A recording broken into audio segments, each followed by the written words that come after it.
Bismillahirrahmanirrahim. Assalamualaikum warahmatullahi wabarakatuh. Bismillah, alhamdulillah, wassalatu wassalamu ala rasulillah. Suami istri. Permasalahannya kali ini itu adalah gimana nih Teh, kalau misalkan gitu ya, pernah gak ada yang mengalami misalkan kita itu udah melakukan berhubungan gitu ya antara pasangan suami istri, terus kemudian kita itu mandi besar. Nah setelah mandi besar misalkan ada sisanya lagi gitu, keluar lagi air nutfahnya gitu kan. Pernah gak nih para jamaah al-asran di luar sana yang mengalami hal seperti itu gitu ya. Nah lantas itu hukumnya gimana Teh? Gitu. Itu harus melakukan mandi besar lagi apa udah dianggap cukup aja gitu? Apa nggak perlu melakukan mandi besar lagi? Nah ini harus paham ilmunya ya. Kenapa kita harus paham ilmunya ya? Kan ini berhubungan dengan hukum, berhubungan dengan ibadah sholat kan nantinya. Nanti kalau sholatnya nggak diterima gimana ya? Nah ini jadi harus kita pahami. Baik, saya membawa kitab Fatawi, kebetulan ada di sana keterangannya. Bisa dilihat pada juz ke-1 ya, pada Shahifah ke-14. Bismillahirrahmanirrahim. Lawi ghtasala. Nah, misalkan ada seseorang yang sudah melakukan mandi besar. Minal janabati, dikarenakan sudah melakukan nih pasangan suami istri tersebut. Qabla ayyabula. Nah ini harus diperhatikan ya, karena nanti ada dua pembahasan yang berbeda. Jadi harus konsentrasi dari pertama. Qabla ayyabula, tetapi setelah dia udah melakukan mandi besarnya itu sebelum yaitu mengeluarkan pipisnya atau sebelum kencing deh gitu ya. Au yanama, ataupun sebelum ia tidur. Wasalla, setelah itu orang ini kemudian sholat. Summa kharaja baqiyatal mani, setelah itu kemudian keluar lagi nih sisanya, sisa air nutfah itu. Fa'alaihi, maka wajib untuk orang tersebut ayyaghtasila, untuk melakukan mandi besar. Indahuma, ini yang dikatakan oleh mazhab Imam Syafi'i dan juga Imam Hanafi. Saya bacakan aja dulu referensinya ya, insya Allah nanti saya terangkan. Khilafan li Abi Yusuf rahimahullahu ta'ala. Nah ini kalau yang dikatakan oleh Imam Abi Yusuf, walakin tetapinya la yu'idu tilkas sholati, kita tuh nggak perlu mengulanginya lagi sholat. Fi qawlihim jami'an, ini di dalam ucapan ya para ulama seluruhnya. Kata fi dhakhirah, sama juga referensinya dengan apa yang dikatakan di dalam kitab dhakhirah. Walau kharaja ba'da ma bala au nama au masya, misalkan keluarnya itu setelah dia pipis ataupun setelah dia tidur ataupun setelah au masya, setelah ia berjalan, la yajibu alaihil ghuslu. Nah maka untuk orang tersebut enggak perlu melakukan lagi mandi besar. Ittifaqan, ini udah sepakat ya, kata fit tabyin, dan juga ada di dalam kitab tabyin. Baik, ini takut yang saya bacakan referensinya agak kurang paham nih Teh. Oke, saya contohkan ya. Jadi di dalam referensi itu barusan dikatakan gini nih permasalahannya. Misalkan ya, ada pasangan suami istri. Ini untuk contoh yang pertama dulu ya. Contoh yang pertama ini saya contohkan kepada seorang perempuan deh gitu ya. Nah, ada pasangan suami istri yang melakukan hubungan biologis. Saya contohkannya siang hari. Melakukan hubungannya pada siang hari. Nah setelah itu kemudian mandi besar nih ya istrinya tersebut. Misalkan istrinya itu pegawai pabrik deh misalkan gitu ya, mau berangkat kerja gitu ya. Misalkan mau berangkat kerja sekitar jam 12:30 deh mungkin masuknya gitu ya. Nah ketika mau siap-siap nih sekitar jam 11:30 siang, misalkan suaminya ngajak gitu ya sama istrinya. Ya akhirnya melakukan deh hubungan karena diajak sama suaminya. Nah beres-beres itu sekitar jam 12 misalkan. Aduh kata istrinya, aku tuh harus cepet-cepet segera mandi karena aku takut kesiangan, aku mau masuk kerja misalkan. Nah sehingga udah beres melakukan mandi besar, udah beres melakukan hubungan suami istri, langsung aja istrinya itu mandi besar. Misalkan sampai enggak pipis dulu. Ya, nggak pipis dulu gitu, langsung aja mandi besar. Bahkan ya nggak sempet tidur, gimana mau sempet tidur kan mau berangkat kerja. Nah udah beres mandi besar, kemudian sholat tuh istrinya itu sholat zuhur. Lantas udah beres sholat zuhur gitu ya, mau siap-siap berangkat, kok ini kayak ada yang basah gitu ya di celananya misalkan. Nah lantas dibuka loh oleh istrinya gitu celananya itu. Aduh kok ini mah bukan keputihan deh, ini mah agak banyak, ini mah keluar lagi air mani ataupun air nutfah ini mah. Nah itu sebetulnya istri tersebut wajib mandi lagi enggak sih? Nah itu tuh pertanyaan yang pertama. Maka di sini dikatakan kalau kasusnya seperti itu, orang tersebut enggak mandi besarnya, enggak sempat pipis atau enggak sempat tidur dulu gitu ya. Maka di sini dikatakan wajib untuk orang tersebut harus melakukan mandi besarnya lagi.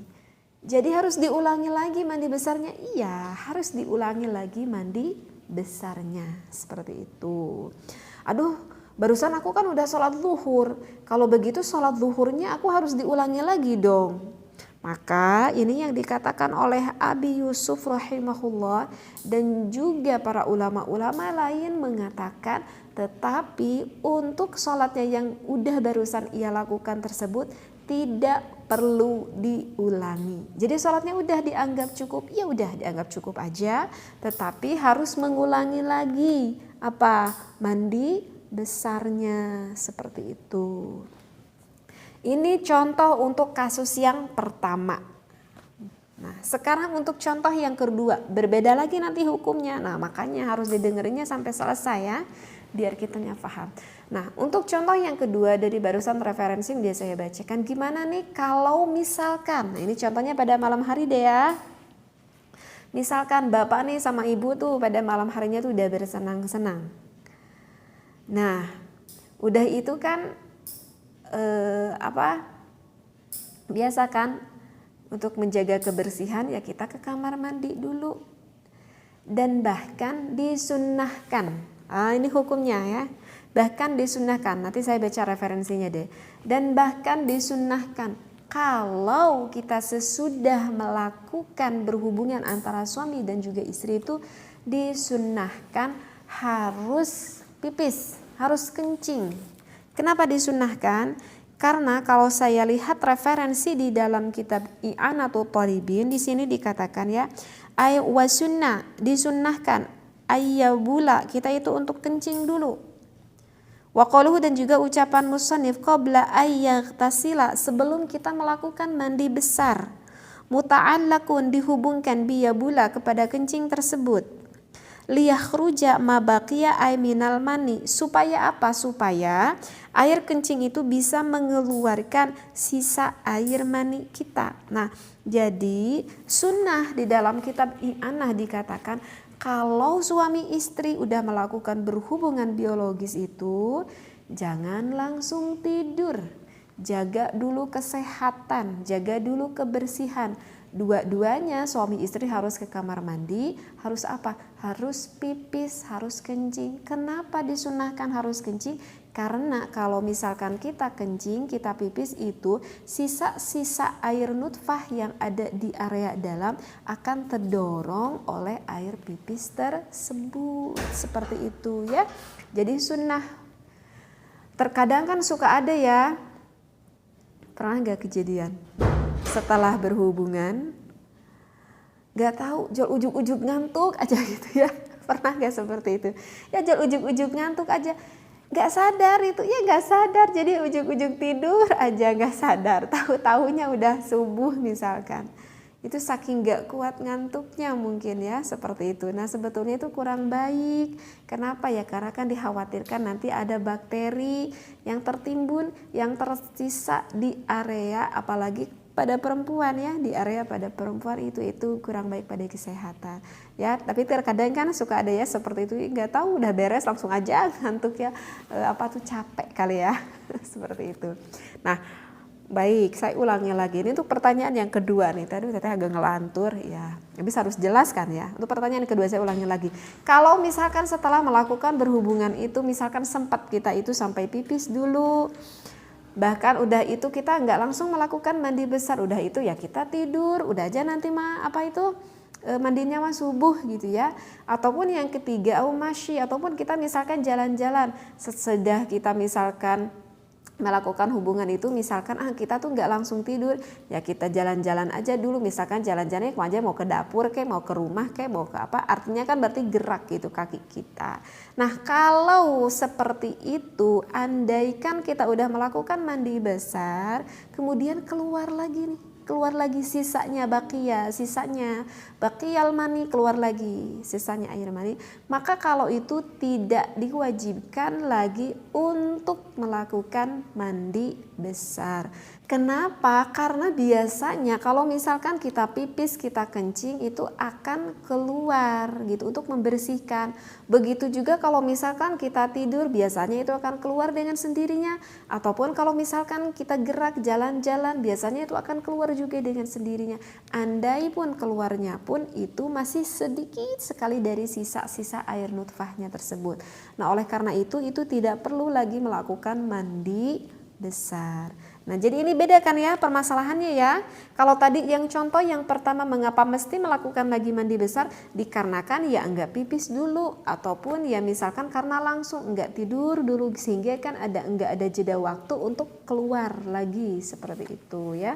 Berbeda dengan contoh yang kedua. Kalau contoh yang kedua misalkan kita sempat pipis dulu, kita sempat tidur dulu, kita sempat jalan-jalan dulu, maka itu tidak wajib untuk melakukan lagi mandi besar. Jadi kalau beda permasalahan ya beda lagi nanti juga hukumnya seperti itu. Nah itu udah ada dua contoh ya yang kita pahami. Sekarang untuk contoh yang ketiga. Nah, dan untuk contoh yang keempat ada lagi. Ini ada referensinya juga berbeda lagi ya, bukan di dalam kitab ini. Itu sengaja nih saya kumpulkan biar tuntas nih permasalahannya. Saya cari-cari di dalam kitab yang lain. Untuk permasalahan yang ketiga, saya temukan ini di dalam kitab lain ya, di dalam kitab Mughni al-Muhtaj. Pada juz ke-1 pada Shahifah 329. Misalkan permasalahannya seperti ini.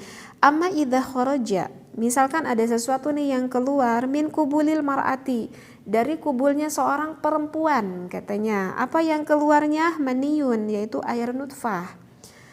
Jima'iha, keluarnya itu dikarenakan istrinya tersebut udah melakukan hubungan antara pasangan suami dan juga istri. Ba'da ghusliha, setelah ia melakukan mandi besar, fala tu'idu ghusla, maka tidak perlu ia mengulangi mandi besar illa in qadat syahwataha, kecuali kalau misalkan berubah syahwatnya itu. Fa illam yakun laha syahwatun kasaghiratin aw kana walam tanqadi kana imatin la i'adata 'alaiha. Baik. Ini langsung aja deh saya contohkan ya. Jadi untuk permasalahan yang ketiga seperti ini. Misalkan kita itu udah melakukan hubungan suami istri, kemudian kita udah selesai mandi besar, tahu-taunya keluar lagi. Maka di dalam kitab ini dikatakan jikalau keluarnya itu ada lagi inqadat syahwataha, ada lagi perubahan syahwat di dalam diri kita. Artinya ya, ngerti mungkin ya, paham ya? Artinya ya ada lagi gairah yang memuncak lagi, kemudian keluar lagi air nutfahnya tersebut. Kalau misalkan ada lagi keluar lagi gairah yang cukup tinggi sehingga mengeluarkan lagi air mani, maka itu otomatis wajib bagi orang tersebut harus melakukan lagi mandi besar. Tetapi jika kita udah melakukan mandi besar, misalkan itu keluar lagi, tapi keluar laginya itu enggak ada rasa syahwat sama sekali, ya ujug-ujug keluar aja gitu sisa air nutfahnya, maka kalau enggak ada rasa syahwat sama sekali, itu tidak mewajibkan lagi untuk mandi besar. Itu ya. Insya Allah paham ya. Jadi sekali lagi yang ketiga contohnya, kalau keluar laginya ada rasa lagi syahwat, maka wajib lagi mandi besar ya. Jadi yang sebelumnya itu enggak syah. Dan kalau misalkan keluarnya lagi tidak ada rasa syahwat sama sekali, maka itu tidak mewajibkan untuk mandi besar, gitu ya. Jadi di dalam pembahasan ini kalau ada pertanyaan, Teh, gimana kalau misalkan udah mandi besar, keluar lagi air nutfahnya, itu wajib mandi atau tidak? Nah, maka jawabannya itu ada 4 jawaban karena setiap keluar itu berbeda kasusnya. Insya Allah ya bisa difahami ya satu persatu contohnya. Mudah-mudahan apa yang saya sampaikan ini, dan ini memang wajib loh, terutama bagi pasangan suami istri harus mengetahui tentang fikih keibadahan kita sehari-hari agar apa? Agar nanti ibadah kita, wabil khusus sholat kitanya itu syah, diterima oleh Allah Subhanahu wa ta'ala. Wallahu a'lam wabillahi taufiq wal hidayah. Wassalamualaikum warahmatullahi wabarakatuh.